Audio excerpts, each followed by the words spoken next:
का परिनाथ biology classes में आज हम लोग 11th क्लास का बायोलॉजी चैप्टर 1 का पार्ट 2 पढ़ेंगे।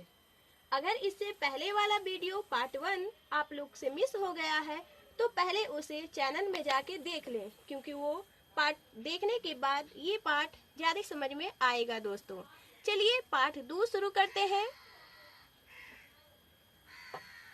उससे पहले वाले पार्ट में हम लोग 7 क्वेश्चन डिस्कस कर चुके थे बायोलॉजी का बेसिक पॉइंट। अगला question, who is the father of botany and why? Theophrastus is the father of botany because he study only and only about the life of plants. Theophrastus को botany का पिता कहा जाता है क्योंकि इन्होंने केवल और केवल पेड़ पौधों के जीवन के बारे में अध्ययन किए। अगला क्वेश्चन जानेंगे, व्हाट इज लाइफ? हम लोग लाइफ एंजॉय करते हैं, सब लोग कहते हैं कि लाइफ क्या है भाई, तो पहले जानेंगे लाइफ क्या है। क्या है लाइफ? What is life? तो life is the state of power which we can't see touch but only feel. इसको हिंदी में जानेंगे दोस्तों। जीवन जीने की एक शक्ति है जिसे हम लोग ना देख सकते हैं और ना छू सकते, केवल अनुभव कर सकते हैं। आप ही सोचिए दोस्तों, क्या आपने लाइफ को टच किया है? तो नहीं दोस्तों, हम लोग लाइफ को टच नहीं बल्कि अनुभव करते यानी फील करते हैं। दोस्तों आइए, हर एक चीज का हिस्ट्री होता है, तो बायोलॉजी का भी हिस्ट्री है दोस्तों। बहुत कम लोग ही जानते कि बायोलॉजी का हिस्ट्री क्या है, तो यहाँ जानते हैं दोस्तों कि बायोलॉजी का हिस्ट्री क्या है। The study of biology with the work of Greek philosopher is called Aristotle in 384 to 322 BC. So he is called father of biology. जैसा हम लोग जानते हैं कि बायोलॉजी का फादर कौन है, तो अरिस्टोटले हैं।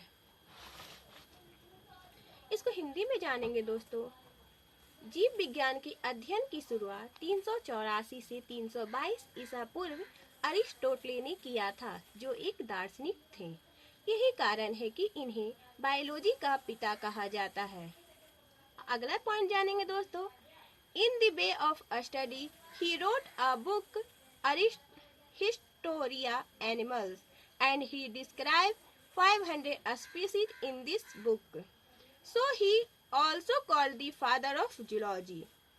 अध्ययन के दौरान अरिस्टोटले ने हिस्टोरिया एनिमल्स नामक एक किताब लिखा, जिसमें उन्होंने लगभग 500 जातियों का वर्णन किया, इसीलिए इन्हें जूलॉजी का पिता कहा जाता। क्वेश्चन बोला जाएगा कि बताइए भाई, जूलॉजी का पिता या बायोलॉजी का पिता अरिस्टोटले को ही क्यों कहा जाता है? क्यों कहा जाता है? क्योंकि इन्होंने 500 जातियों का अध्ययन किया दोस्तों। एक दो तो हम लोग अध्ययन करने का सोचते हैं तो पता नहीं क्या क्या हो जाता है, यहाँ इन्होंने 500 अध्ययन किया, 500 जातियों का, समझ सकते हैं। आइए दोस्तों, एक नोट करके आप लोग पॉइंट बना लीजिए जो काफी इंपॉर्टेंट है दोस्तों। बायोलॉजी शब्द का खोज सन 1802 ईस्वी में फ्रांस के एक जीव वैज्ञानिक जीन बैप्टिस्ट डिलेमार्क, नाम याद रखिएगा दोस्तों, जीन बैप्टिस्ट डिलेमार्क, और जर्मनी के एक वैज्ञानिक ट्राम्फिडांस ने किया था। तो ये नाम दम बिल्कुल गांठ बांध लीजिए दोस्तों, हम अगले वीडियो में आपसे जरूर क्वेश्चन करेंगे। अब जानते हैं स्कोप क्या है। स्कोप ऑफ बायोलॉजी, जीव विज्ञान का अस्तित्व। हर एक चीज का अस्तित्व होता है, तो बायोलॉजी का क्यों ना स्कोप हम लोग जान ले। तो scope of biology, scope of biology that means what is the importance of biology in my life. तो क्या जीव विज्ञान के अस्तित्व का अर्थ होता है हमारे जीवन में जीव विज्ञान का क्या महत्व है। हम लोग सभी लोग पढ़ते हैं कि हम बायोलॉजी पढ़ रहे हैं, लेकिन उसका अस्तित्व क्या है, उसका इम्पोर्टेंस क्या है, क्यों हम लोग बायोलॉजी पढ़ते हैं, तो इसी के बारे में तो हम बता रहे हैं दोस्तों। परिनाज बायोलॉजी क्लासेस में जुड़ने का यही आपको मतलब होगा कि बायोलॉजी के आप पूरे सर्व ज्ञान ज्ञाता बन जाएंगे। आपसे बायोलॉजी में कोई भी टक्कर लेने से सोचेगा एक नहीं 100 बार। Biology gives us answer to questions arise in our mind, मतलब बायोलॉजी हमारे मस्तिष्क में उठने वाली प्रश्न का उत्तर देता है। बायोलॉजी क्या है? क्या कुछ भी क्वेश्चन उठे नींद क्यों आती, खून बाहर आने पर जम क्यों जाता, ये सब क्वेश्चन का आंसर हमें बायोलॉजी देता है। आइए जानते हैं। बायोलॉजी हमारे मस्तिष्क में उठने वाले प्रश्न का उत्तर देता है, जैसे नींद क्यों आती है, खून बाहर आने पर क्यों जम जाता है, इंसान पागल क्यों हो जाता है, माता पिता का लक्षण उनके संतानों में क्यों चला जाता है। अजब बात है दोस्तों, माता पिता का लक्षण उनके संतानों में चला जाता है। मनुष्य में लिंग निर्धारण कैसे होता है, ये सब सारी सवालों का जवाब हमें और कोई नहीं बायोलॉजी से पता चलता है। आइए दोस्तों, अब जानेंगे importance of physical and chemical science in biology. जीव विज्ञान में फिजिकल साइंस और केमिकल साइंस दोनों की अहम भूमिका है। बायोलॉजी के बिना फिजिकल और केमिकल दोनों साइंस अधूरा है, जैसे आप समझ सकते हैं। आइए फिजिकल साइंस जानते हैं। भौतिक विज्ञान का जीव विज्ञान में अहम भूमिका है, क्योंकि यह एक ऐसा यंत्र का खोज किया जिसके मदद से हम बायोलॉजी से संबंधित छोटे छोटे जानकारी प्राप्त करते हैं। फिजिकल साइंस की मदद से इलेक्ट्रॉन सूक्ष्मदर्शी का खोज किया गया, जिसकी मदद से हम लोग बायोलॉजी में छोटे छोटे जीवों का अध्ययन आसानी पूर्वक करते हैं।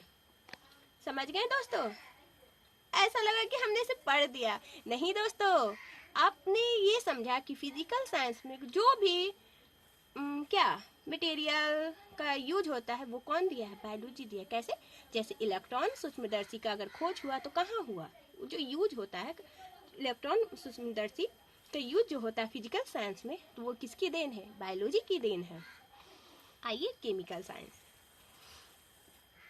हमारे शरीर में कुछ ऐसे परमाणु जैसे H32, C14, O18 जो केमिकल साइंस की मदद से टेस्टिंग करने का काम किया जाता है। किसी चीज़ को केमिकल है, केमिकल सब्सटेंस है, तो उसको हम लोग टेस्ट करेंगे तो किसकी मदद से करते हैं, बायोलॉजी की देन की मदद से। कुछ भी टेस्टिंग का सामान बनता है या कुछ भी, तो बायोलॉजी का ही देन है। इलेक्ट्रॉन माइक्रोस्कोप का खोज काफ़ी इम्पोर्टेंट है दोस्तों। ये पूछा जाता है, हर एक एग्जाम में देखा गया है कि इलेक्ट्रॉन माइक्रोस्कोप का खोज किसने किया, तो एमनॉल एंड्रस का नामक वैज्ञानिक ने 1932 ईस्वी में इसकी खोज की। आप लोग को याद हुआ ना दोस्तों? वीडियो देखने का मतलब सिर्फ आवाज़ सुन के इंटरेस्टिंग नहीं होने का है, आप उसको याद भी कीजिए। ठीक है दोस्तों? तो इलेक्ट्रॉन माइक्रोस्कोप का खोज किसने किया, एमनॉल एंड्रस का नामक वैज्ञानिक ने। कब किया, 1932 ईस्वी में। अब जानते हैं कि ये इलेक्ट्रॉन माइक्रोस्कोप क्या है। तो इलेक्ट्रॉन माइक्रोस्कोप क्या है दोस्तों, आइए जानते हैं। इलेक्ट्रॉन माइक्रोस्कोप एक वैज्ञानिक यंत्र है, अच्छा, जिसमें आवर्धन क्षमता और बृहद क्षमता दोनों होती है। अब आप लोग सोच रहे होंगे कि पता नहीं आवर्धन क्षमता क्या है, बृहद क्षमता क्या है, तो ये सब के बारे में भी हम बताएंगे दोस्तों, लेकिन अभी नहीं, आज के लिए बस इतना ही। आवर्धन क्षमता और बृहद क्षमता जानने के लिए हमारा पार्ट 3 बहुत जल्द आने वाला है, बेसब्री से हमारा इंतजार कीजिए। वीडियो ज़्यादा लंबा ना हो दोस्तों, इसीलिए आज के लिए बस इतना ही। कल फिर मिलेंगे इसी चैप्टर के अगले पार्ट में।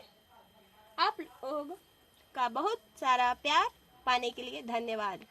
मेरा वीडियो देखने के लिए धन्यवाद दोस्तों।